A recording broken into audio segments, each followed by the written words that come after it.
Hi and welcome to Who Really Cares, the podcast about unpaid carers, brought to you by Carers in Bedfordshire. My name is Nikki and I am your host, and I get the pleasure of talking to all these amazing unpaid carers and people who work at Carers in Bedfordshire. Today you are in for a treat because I get to talk to Roger. Roger is a little bit of a legend around Carers in Bedfordshire because he has worked with us for over 10 years. But prior to that, Roger volunteered for us, and prior to that, Roger was a carer.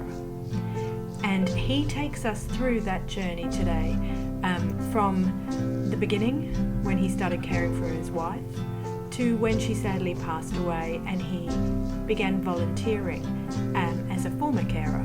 So he has a wealth of experience around all of those things, and he's just a great guy to spend time with. So sit back and enjoy listening to the amazing Roger. Hello, Roger. Thank you for joining me today. Hello, Nikki. Well, that's a good start.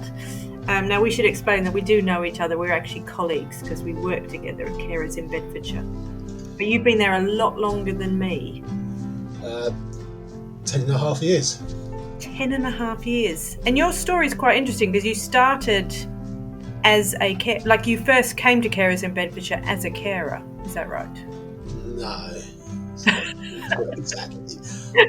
I came to Carers in Bedfordshire as a volunteer. Yeah, but you were caring at the time, weren't you? No. I had just... really? So my daughter started as probably about a few months after my wife died, my daughter started volunteering at the cafes. I And see. she was the one that sort of talked me into volunteering as well. So, but you had an affinity with the charity because you had been a carer. Yes, I had been a carer, so to me it made natural sense to sort of almost after my caring role, or during my caring role and after it finished, I always sort of knew that I wanted to sort of try and do something in the caring process as opposed to what I did previously. So admittedly, I was a bit reluctant to sort of leave my comfort zone after caring, but once I started to do that, it felt natural to go into something to do with caring. Yeah, because that's one of the things that a lot of former carers say is that they've learnt a lot of skills and they've learnt a lot about themselves and about caring, doing the caring role, and sometimes that's undervalued in the world, and those skills are actually really important. Definitely, because one of the things that struck me initially was that once my caring role finished and I tried to get back into employment, most employers, all they saw was an 8-year gap. And even though I told them that I was caring for my wife, it had no relevance to them. As far as they were concerned, you were 8 years out of the workforce. And so they didn't really care that you were caring in that time. They just saw it as a patch of unemployment. Yes, and also which was like, to them, it was like whether I was caring or sitting at home on the settee all day watching daytime TV made no difference to them. It was like, you got 8 years out of employment, we're not interested. Yeah, and it's weird that that's the case because obviously caring is such a full-time, multifaceted kind of task. You've got so much you've got to do. As carers will say, it's a full-time job for some people for so many reasons, not just because you're helping somebody, but you're filling in forms, you're dealing with doctors, nurses, whatever your situation is. There's so much going on that your skill base is actually quite broad. Exactly. Your skill base actually increases during your caring role because you take on tasks that you probably never envisioned or planned to do before you started caring. And did you know any of that when you started caring? Did your role sort of grow as your wife became more ill, or? Yes, because initially I started caring while working. Hmm. So it was a case of once I finished my secular work, I would start my caring role. And being a postman, because I started really early and finished earlier, that allowed me to do so. And then it was a case as my wife's illness increased, it meant I would start my caring role before I went to work, go to work, come home from have a break, nip home and do some more caring, and just back and forth. Come home, take Amy to school, my daughter to school, go to work, come back, pick her up, and so I did that for 2 years. But eventually, as her illness got worse, that became too much for me, Mm. working So, and caring. so then you had to give up full-time work. Yeah. So initially, my plan was. This is where one of the things you have to be as a carer is being realistic, because what I initially planned was to have a sabbatical for 6 months, try and get everything all in order, try and get into a new routine, and then go back to work. That 6 months turned into not returning really. And why was that? Was it impossible to get things in place, or? It was uh, as she got iller and iller, then it needed more my constant time there, not just because of her illness, but also to reassure her, to comfort her, to support her, to take her to the hospital appointments, to take her to the doctor appointments, also to look after my Amy. She was at 8 at the time, so it wasn't really fair for me to be thinking I could spread myself over so many things: secular work, caring, and for fatherhood. So Mm. to me, I wanted to give my best, and the only way I could give my best was to take a break from work. And how was that for you? Because obviously, when you go to work, you have a lot of contact with other people. You're social. You're part of something. And when all of that stops, how did you cope with that? Did you feel isolated? And Yeah, you do feel isolated because for two reasons. One, I worked in a sorting office that had probably maybe 70 to 80 men and women, and it was quite there's a lot of banter and joking and interaction. So mm, you go from that to spending most of your time within your four walls at home or at hospitals. Um,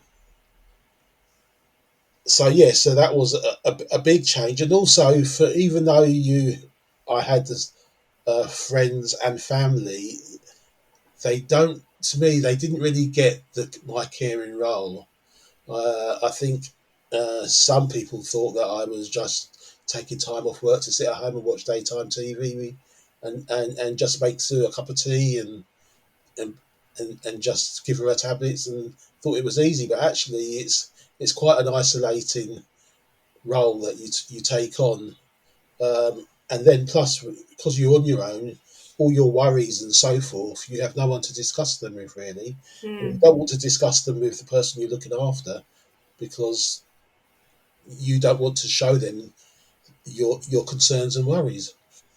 Well, you don't want to burden them, I Exactly, suppose. and well, more importantly, you don't want them to feel that they are a burden Ah, because yeah. they already feel guilty that you're having to look after them. I know with my wife Sue, she felt guilty because that I had to look after her. She felt guilty that she'd taken me out of the workforce, and she felt guilty that she wasn't fulfilling in her eyes her role as a wife and mother. Yeah, yeah, I get that. And so with the friends that sort of had this preconceived idea that you were sitting on the couch, did you try and like prove to them, or did you try and educate people, or did you just sort of end up losing contact? There was a small circle that I was able to explain what I did, but there was others that I just lost contact with, Mm, and like colleagues that I used to work with that I were quite close to just sort of fell off the radar. Um, mm. and there was even some strange comments from some colleagues who thought I was silly to be doing that, to taking time off to look after my wife. They said if it was them, they wouldn't do it, which I found quite strange and alarming. Did you ever feel like it was a choice, or did you like if they said they wouldn't have done that? but I don't get the impression from you that you felt that it was a choice that you could go the other way. Do you know what I mean? Like, Yeah, to me it was. To me there wasn't a choice. She was my wife, and I loved her, and that's my role to look after her. mm, And yes, initially my role was to support her emotionally, physically, and materially. But if it meant that I couldn't do it materially because I had to focus on emotions and mentally and physically, then that's what I had to do. yeah. And because you said you didn't discover carers in Bedfordshire until after, so did you find support elsewhere in the community? Did you have other areas? Well, obviously, as the main breadwinner, you worry about giving up work because obviously you don't get paid. And so initially, I was thinking I need to time off to look after Sue, but obviously we've got bills to pay, so I need some form of income. And I knew there was some form of benefits that you could apply for, but I wasn't aware of what they were, how much they were, and could I survive.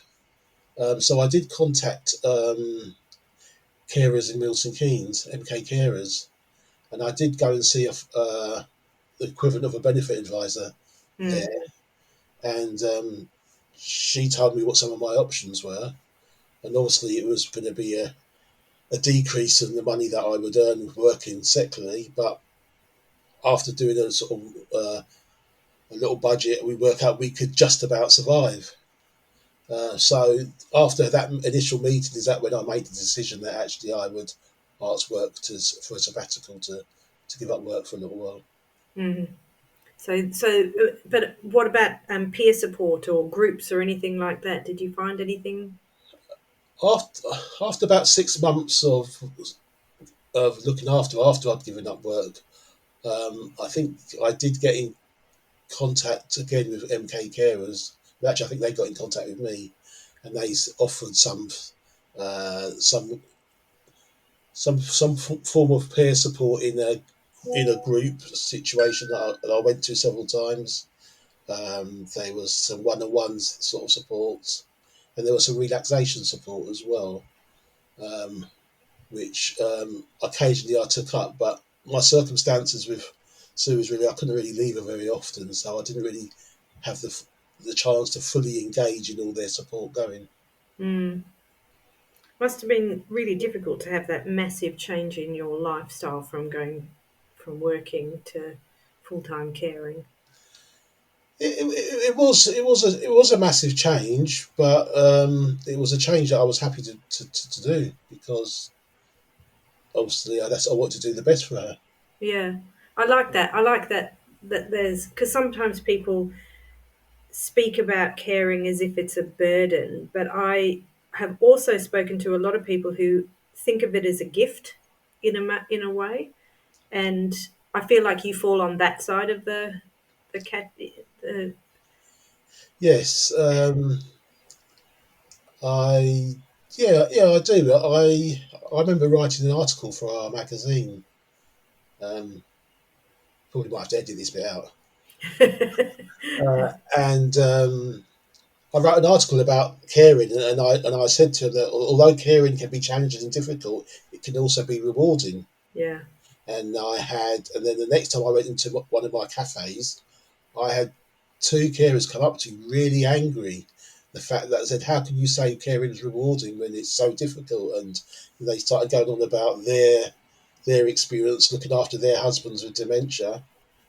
And I said, but I did acknowledge that it's difficult, but also it can be rewarding because you get the chance to look after the person that you love the most, and also you get to see work on different qualities that maybe that you wouldn't get the opportunity to work on before.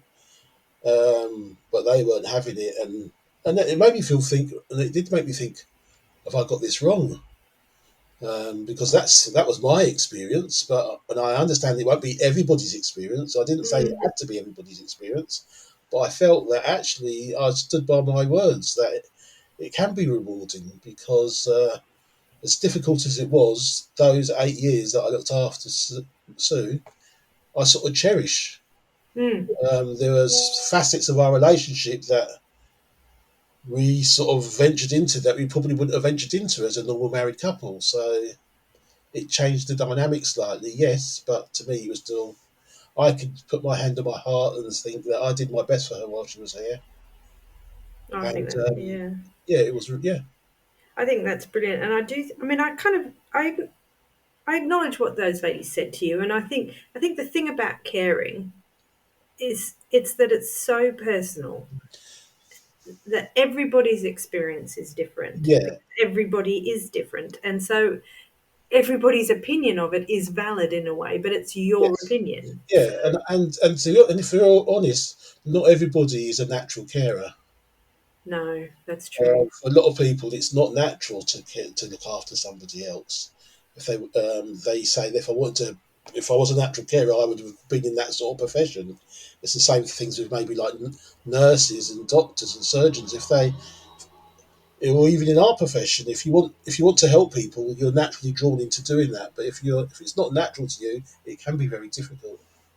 Yeah, that's a very good point, actually, because some people are just not good at it. It's like some people make terrible parents. I suppose it's the same thing. They don't have the patience for it or whatever. Um, It is a skill that you develop, but sometimes you can have those natural skills already, and yeah. then once you go into caring, those other skills actually just build on those layers that you have. Well, I also think that the thing about caring is that, much like anything that's difficult, it's when you come up against that difficulty, that's when you grow. So yes, your patience might be excruciatingly pushed and it might be really, really unpleasant, but the next time you come up against that situation, you will be more patient. Hmm. And so, in a way, that's another way of looking at caring is that yes, it's a really, really difficult thing, but through the difficulty comes growth, Hmm. and you grow as a person. So, Yeah, you know, and I think you also grow as in your relationship with the person you're looking after as well.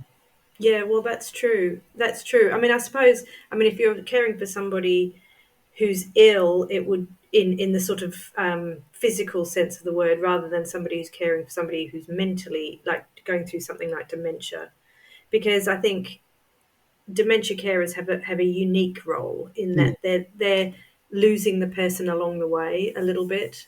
Um, so I think that must be terribly difficult.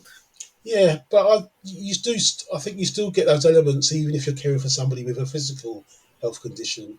You almost have a living mourning that you do because you mourn for the person that they were before. And as you see them Mm, deteriorating, each over a period of time, you're slowly losing some of that person who they were, especially if they're heavily medicated or the physical things they can do are getting reduced, or they get into the stage where they can't leave the house. yeah, You mourn for the life you had. You mourn for the times you could go out as a couple. You mourn for the times you could go out for a meal. You would go and see friends. You'd have friends around. All those dynamics change. So there is a process that it's forever changing, and mm. you learn to adjust and you learn to adapt. And that brings me on to like my question about what about when your wife, when Sue passed away, and then obviously you go, there's a period of bereavement and mourning, but like you said, you've already mourned a lot. So does that make it easier, or is it just still as difficult as if she had died suddenly? I think it's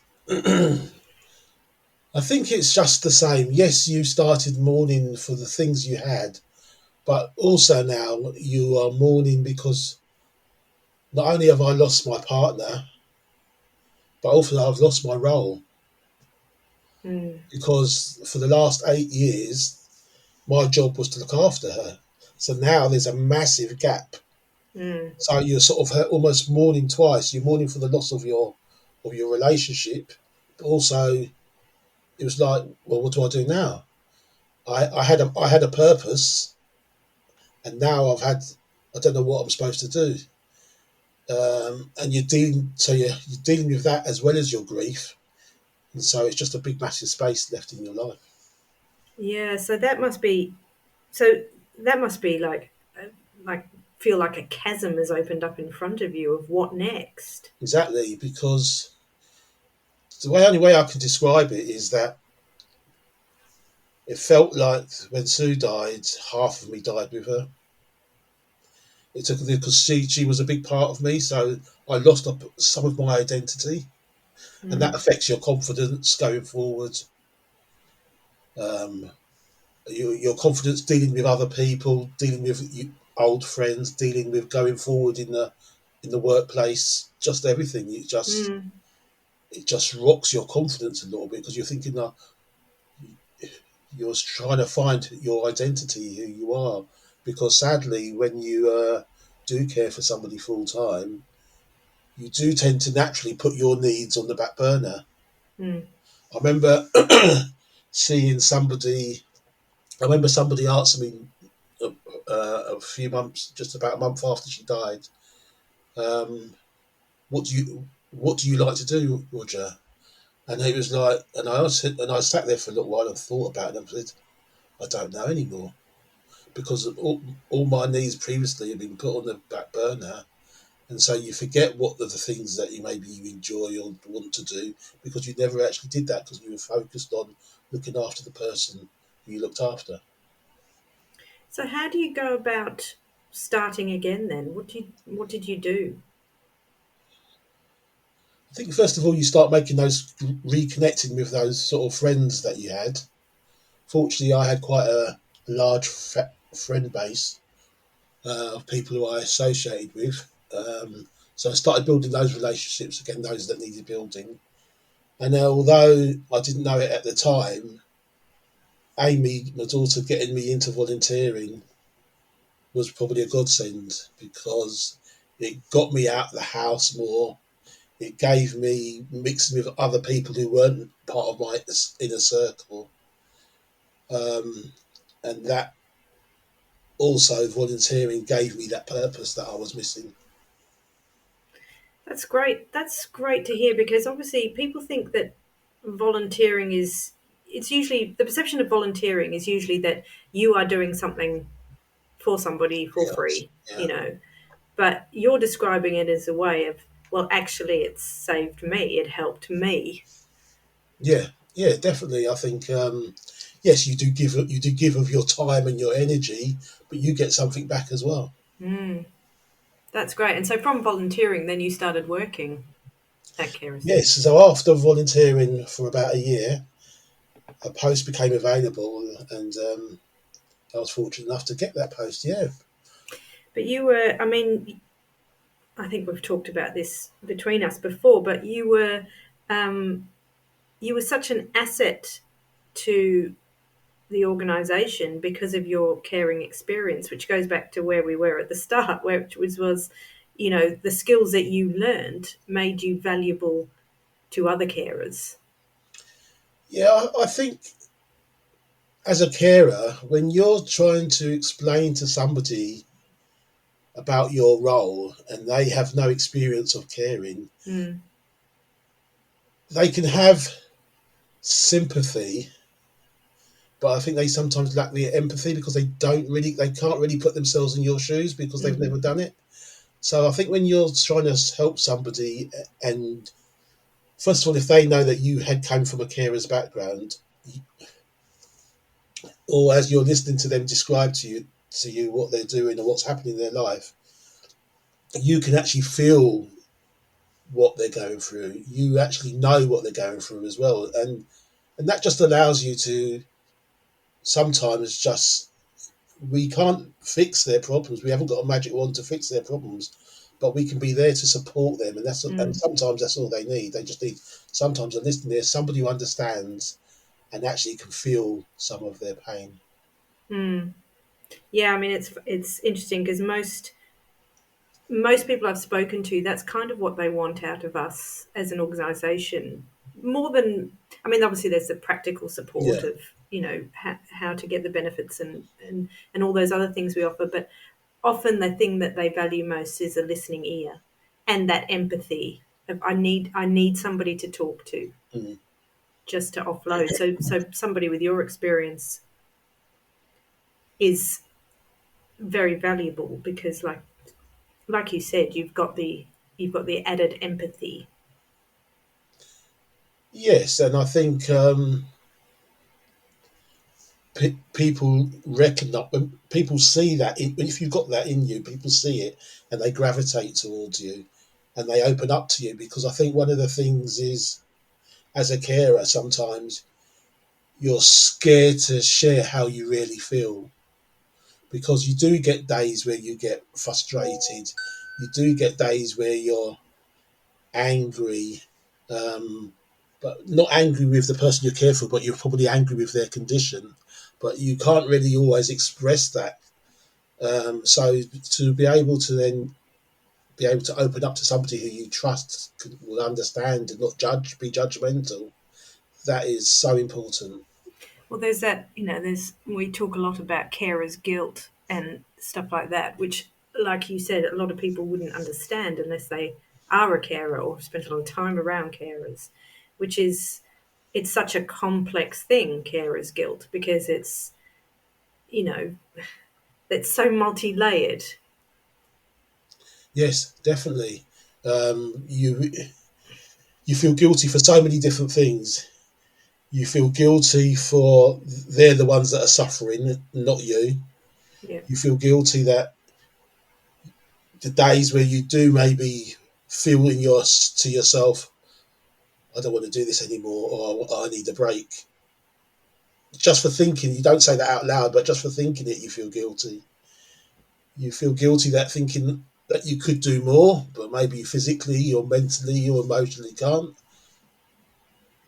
And you feel guilty for maybe other members of the family who are maybe having to deal with some of the fallout. Like with my daughter Amy, I had to be mother and father at the same time. And although it made our relationship really strong, I still felt guilty that wasn't having the relationship with her mother that she would normally have. Mm. So there's lots of things that make you feel guilty. So the last thing you want to do is to go and talk to somebody in an organisation or somebody else who's going to make you feel guilty. Yeah. Yeah, that's the last thing you need. You Yeah, you've got that, you've sorted that out yourself. exactly. You're carrying your own guilt, Yeah. which is probably you've got nothing to be guilty for, but you magnify it to the extent where it feels really heavy. Yeah, well, because I totally get that because the days where it is very difficult and you are frustrated for whatever reason, I've spoken to people who get so frustrated with the repetitive tasks that they have to do and things like that. Um, but that frustration is okay. Like you're allowed to feel that frustration without feeling guilty about it because what you're doing is so incredibly difficult. Yes, that's true, but I think at the time you don't. I think it's not till after, or maybe when you have some moments to reflect on it, you realise actually how difficult it was. But at the time, you feel you should be doing it, and then that's why I say mentioned about that. You need to be realistic about and lower your expectations of yourself because sometimes we can put such high expectations on ourselves that the days that we're struggling just adds to that guilt. Yeah. I just wanted to ask you, because you're a former carer and you would be classed as a former carer, how do you still consider yourself that? Like, does that, because, I mean, you stopped caring how many years ago? 10 years ago, It's coming up to 12 nearly now. 12 years ago. And so, does it still play a huge part in your life? Do you still consider yourself like a former carer, or have you been able to move on now? No, I think in some aspect I still refer to myself as a former carer because those skills that I developed as a carer are still with me. Even though I'm not physically caring for Sue anymore, I've still got those skills. Mm, And the reason I've got those skills is because of my role. In the same way that I can say that I used to be an Arctic driver. Um, that and some of those skills I could probably jump in an Arctic today and still drive it. So, so you think of it almost like a former career. Yeah, so it is. There's Yeah, those skills that you developed and learned, you still got, and you can still use them if you needed to use them. yeah. So that's good. I like that. And what about a lot of our former carers are obviously recently bereaved. Um, what what what would you say to them about the bereavement process and how you navigated through that? Bereavement is hard, and it's different for each individual. We all grieve in different ways, but I think what you have to do, and it will take time. Initially, you remember the person in their process of how they were ill, and you remember them then. But after time, you start to go back beyond before they were ill, and you start to focus on those memories. And by focusing on those memories, they become then pleasant memories. They become memories that you can sort of eventually smile about. So not all your memories will be sad. Over time, you'll start to remember thinking the time you met, some of the things you did together, how they used to make you laugh, the things you used to share, whether it be music, whether it be movies, the friends that you had together. So all those things will start to slowly take over from those sad memories of how they were ill and how you had to look after them. And what you then will start to do, you will see the positives in your relationship. I mean, you can do that even if they are still here. To me, when Sue was still here, even though when I was looking after her, it was difficult. I really tried to focus on the positives of our relationship, um, and even though, as we mentioned before, caring can have its rewards. So I would think about, well, yes, this is not the life that I had planned, but what is still good about this? And I think even if they pass away, you can still go back and look at those aspects of your relationship and think, yeah, and they can be pleasant, and they can bring a smile to your face. So you'll still have sad days. It's been nearly 12 years, and I have days where I miss her greatly. There'll be some things will happen, and a memory will come along, and it will be sad. Mm, But then that's soon replaced by fond memories. yeah. But isn't it nice? Is there an element of wanting to keep her alive, like through memory and talking about her and I mean, I know you mentioned recently that you planted flowers in your garden that she would have liked and things Yeah, like that. yeah, Does that bring you some comfort? yeah, and I think that also helps because grieving is not just a process that takes place maybe in the first year. You can be grieving many years later. But one of the things that you want to do as a bereaved person is you want to remember that person. You'd like other people to remember that person, Mm, and also you can't force people to sort of remember her, but you can in different ways. And one of the ways, as I mentioned to you before, she was a great guard. She was a keen gardener, and I remember I used to say to her, "So you was in that garden," and because of her illness, she did some of her gardening either sitting down or lying down on the. I'd go in the garden and she'd be lying down on a border, and she'd have a trowel in one hand and she'd be weeding away, and I'd be thinking that woman's always in the garden. Before she got too ill to actually garden. And then once she passed away, I realised why you have to spend so much time in the garden, because without the time and effort, the garden just runs wild. And so, me not being a gardener, about a year after she passed away, I decided actually I'm going to make the garden as easy as possible. So I did away with all our borders and grass, put grass down right to the edge of the fences. And I thought, that's much easier for me. All I need to do is cut the grass. But over time, I realised there was no colour in our garden. The garden lacked joy. So eventually, we put some borders in and put some flowers in. And again, because I'm not a keen gardener, over time things need redoing in bits and pieces. But this year, on our coming up to our anniversary, I decided that I was going to actually put in some flowers that I knew she loved, and me and my daughter did. We went and got some flowers, all the flowers that she liked, and put them in, and it just made this our so-called summer um, so much better. And we'd sit in the garden and we'd look at these plants, and every time we looked at them, when they come into flower, well, I'd think of Sue. So that was lovely. That's such a nice thing to have done for all of you. Yeah. And such a nice memory. I really like that story. Thank you for sharing that. I really, a lot of what you've told me today has been really personal, so I really appreciate it. And I think it's valuable to share personal stories sometimes because it helps other people who are going through things. Yeah. So thank you, Roger. I didn't ask you our usual 3 questions. Should I just quickly do it now so that I have some continuity in my Yeah. podcast? All right. So I usually ask 3 questions. The first one is, how was your caring role yesterday? My care role yesterday was looking after myself. That's very valid. We always tell the carers that you have to look after yourself first. Which is very valid, because I think, as you say, as a carer, you often put your needs last, and I think what tends to suffer the most is your own physical health.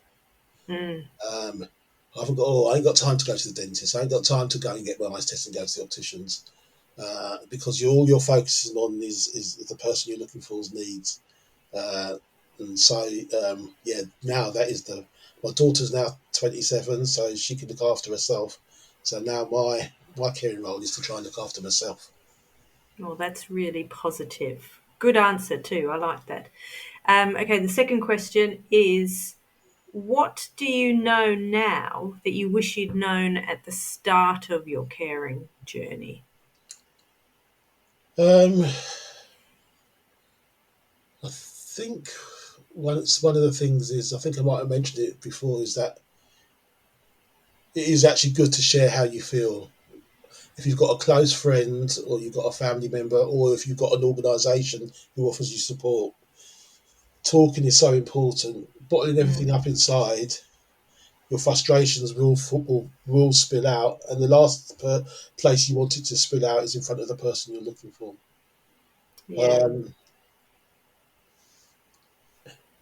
One of the other things is to, as we mentioned before, is to try and take a break and make time for yourself without the guilt. Yeah. Because I remember there were some occasions where I'd be invited out somewhere and Sue would say, "Oh, go, I'll be all right for a couple of hours." And initially you'd say, "Oh, no, I can't." And then she'd talk you into going. But while you were out for those 2 hours, you just felt guilty. And so you didn't really get the benefits of having that break. So one of the things is, yes, take a break for yourself, and try not to feel guilty. Yeah. That's a good answer too. I like that. It's very easy to say, very hard to do. But anyway, it's really important. And the last question I ask is, if you were in charge of the world, what would you put in place to make life easier for a carer? And you can answer that in relation to your caring experience, because obviously we've said that every caring role is different, but from your experience. I think that with the thing with caring is, a lot of people still don't really know what support or help there is out there. A lot of people don't identify themselves as a carer, because initially, to me, the first 2 years when I was looking after her while I was working, I was just her husband. I wasn't a carer. I was just, as a husband, that's what you did. You would care for your wife. And then when I had to make that decision, and that transition was so scary, and it probably delayed me making that decision earlier than I should have done, because I didn't know what help was out there. And you almost have to go digging and searching for this help, whereas to me it should be readily available. People should know this information well before they're even in their caring role. So they know it's out there. If their role changes to be in a caring role, they know where to go for help. They know where to go for advice. They know where to go for support, as opposed to having to sort of dig for it like buried treasure. Yeah, I suppose that's why, podcasts like this and information can help people, at least knowing that there's help around. Thank you, Roger. Good answers to questions I didn't think that you'd be able to answer, but you did. Okay. Beautifully. I surprised myself. Thank you so much for talking to me. I really appreciate it. I know I pushed you out of your comfort zone, but I think your former career as a carer helped you because that pushed you out of your comfort zone too. So. Yeah, and I suppose it helps a bit that you're quite easy to talk to. I thank you. Isn't he just brilliant? Thank you so much, Roger, for taking part in the podcast. As always, if you enjoyed this episode, like and subscribe because we have more coming this way. And do tell your friends as well. And we look forward to seeing you next time on Who Really Cares.